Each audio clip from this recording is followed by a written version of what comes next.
एक ग्लास पाणी आण. मला वाटलं मी माझ्याच घरी. तुमच्या घरी असा सोफा आहे? याच्यापेक्षा मोठा आहे. काय सांगता? कुठून आणला? ते खायच्या माळाचे शिंगाणे आहे ना, त्याने नवीन सोफा घेतला आणि जुना सोफा विकायला काढला. मी गिरायकच लागू दिलं नाही. म्हणजे गिरायकच लागलं नाही. मग मीच म्हटलं कशाला अडचण घरात, मी येते बोया. हाय पूजा, कशी आहेस? नाही ग, कसलं घरीच बघ. तू येतेस?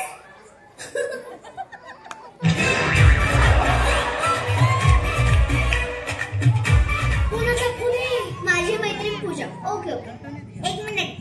तुम्हाला काय नसते चौकशी आहे? पूजा म्हणजे तीच ना, कमला सोसायटी मधली. तुम्ही ओळखतात का तिला? चांगलंच. इकडे या. अरे बाप रे, तुम्हाला म्हणून सांगते, अजिबात काम करत नाही. काहीच कळलं नाही. म्हटलं बोला. अहो ती पूजा ना, एक नंबरची चोर आहे. आई काय बोलताय? चांगली आहे ती. चांगली म्हणून इकडं या. इकडेच आहे मी, बोला. सांगते बाईसाहेब, पूजा तुमच्यासारख्या बोळ्या पोरींशी मैत्री करून घरात घुसते.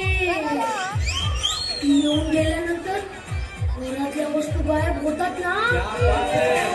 चमचा, कपशी, फुलपात्र.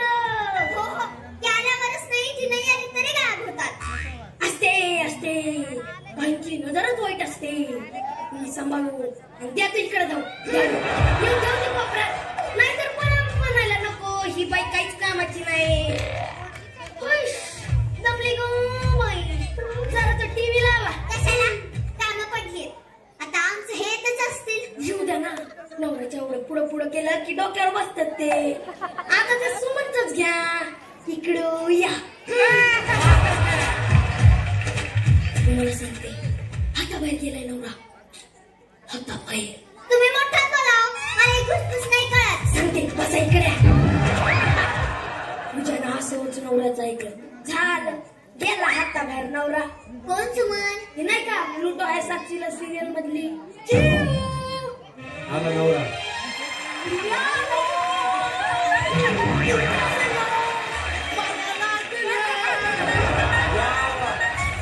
अय्या, हे लागलं का तुम्हाला? नाही नक्की? नक्की. मग पटकन फ्रेश व्हा, चहा करते. मला गोड भरता का? काय नको, तुझ्यासाठी सरप्राईज आणलं. काय आहे पिशीत? तुम्ही कधी तिच्यासाठी सरप्राईज येते. सरप्राईज द्यायचा तो सिरियल मधला सोनलचा नवरा. आणि खरं कळलं, झाली सोनलच खरी सरप्राईज. तुम्ही गप्पा बसा. काय आणलंय? बघ तर, तुला श्याम हलवायचा मावा की जाम आवडतो ना, तेच आणलंय. वा,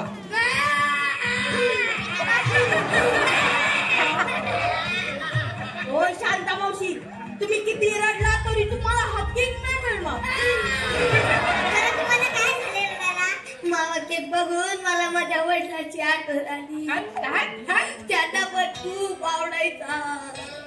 गेले वातावरतीच गेले.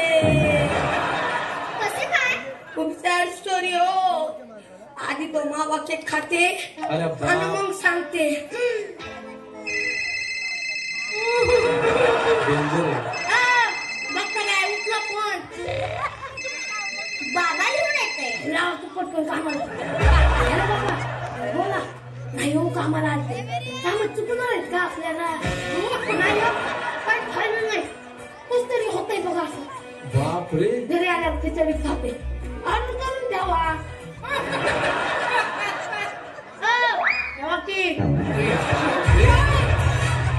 तुमचा बाप केक खायच्या आधी मेलेला होता ना, ते माझे नाही हो, आमच्या यांचे बाबा म्हणजे मामांजी. हो हो, म्हणतात तसं. तुम्ही बसा, मी स्वयंपाकाचं बघते. चला. अगं तुला सांगायचंच विसरलो, ताई येते परवा मुलांना घेऊन. हो का? अरे वा. ऐका मावशी. हा मागत आहे. हा, यायची नाही येते. जरा तुमची जास्त मदत लागेल बरं का? काय ना, ते बाजारात जाऊन सामान आणायचंय. एवढं चांगल्यात होत्या. लांब असल्या की चांगल्या असतात, जवळ नाही. तुम्हाला म्हणून सांगते आनंद्या सुखी संसाराला सुरुंग लावणार आणि त्यांना कौतुक फक्त स्वतःच्या भावाचं. तुम्ही कितीही केलं तरी परक्या. क्या बात है. मग आता काय करू? हसवून सांगा तुमच्या नवऱ्याला तुमची बहीण माझ्या घरात चालणार नाही म्हणून. ठीक आहे ठीक आहे. ठीक आहे. आहा, अजिबात नाव सांगतात ताई आता अचानक. आता मी काय करू तूच विचार तुझ्या बहिणीला. माझ्या बहिणीला म्हणजे? अगं ताई येते ती तुझी माझी नाही. काय सांगता? माझी ताई येते? माझी ताई येते? चला पोपट. ऐकलं का मावशी? चला पटकन तयारीला लागा हो. ताईनं फोन करते. हॅलो ताई. सत्याला लावून दे. इकडं या. अहो, माझीच नाही ते रोज बघतो ना तुम्हाला ते सगळं राहू द्या. बायकोची बहीण येते आणि तुम्ही खुशाली जाता वय. मग काय झालं? अहो या मेवण्या खूप आगाऊ असतात. तुम्हाला सांगते मुद्दाम स्वतःच्या नवऱ्याचा मोठापण दाखवणार आणि तुम्हाला कमी लेखणार. सतत तुमचा अपमान करणार. हे बघा कसं आहे तुमचा सुखी संसार म्हणून मी बोलले बया. माझ्या नवऱ्याला काय सांगितलं ते मी ऐकलं. यानंतर या घरात कामाशिवाय इतर गोष्टीकडे लक्ष द्यायचं नाही. हो नाहीतर उद्याच कामावरून काढून टाकीन. पण तुमच्याकडे काम कोण क्या करणार? बात तसंही है. सगळं मीच करते आणि आम्हाला दुसरी कामवाली बाई मिळाली. तुमच्याच नवऱ्याची बहीण तुमची ननंद. माझ्या नवऱ्याच्या बहिणीमुळे माझं नुकसान झालं नाही कधी. तुमच्या अशा स्वभावामुळे तुमच्या नवऱ्याच्या बहिणीला मात्र काम मिळालंय. निघा आता. असं हॅलो सुरत कोण तुझा ट्रेन सुरत राहा.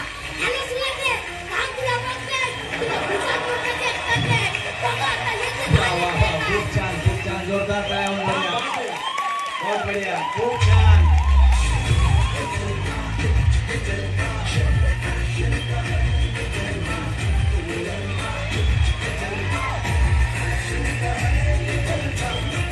खूप सुंदर सादरीकरण यांनी इथं केलेलं